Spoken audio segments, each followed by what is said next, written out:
সকালে স্নান করে খাওয়া দাওয়া করে রেডি হয়ে নিয়েছিলাম, অনেকক্ষণ হয়েছে, এখন 11টার মতো বেজে গেছে। এখন আমি বেরোচ্ছি, আজকে যাব আমি বাড়িতে।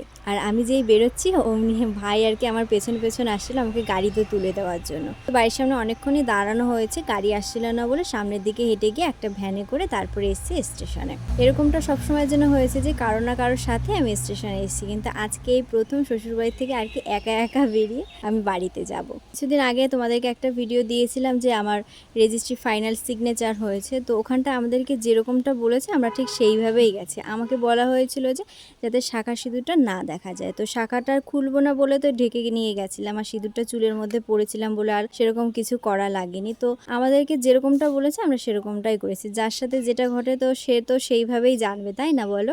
আমাদেরকে এটাও বলা হয়েছিল যে রেজিস্ট্রিটা মানে বিয়ের আগে করলে বিয়ের আগে আর কি কমপ্লিট করে নিত, আর যদি বিয়ের পরে করা হয় তাহলে তো কোনো সমস্যাই থাকে না।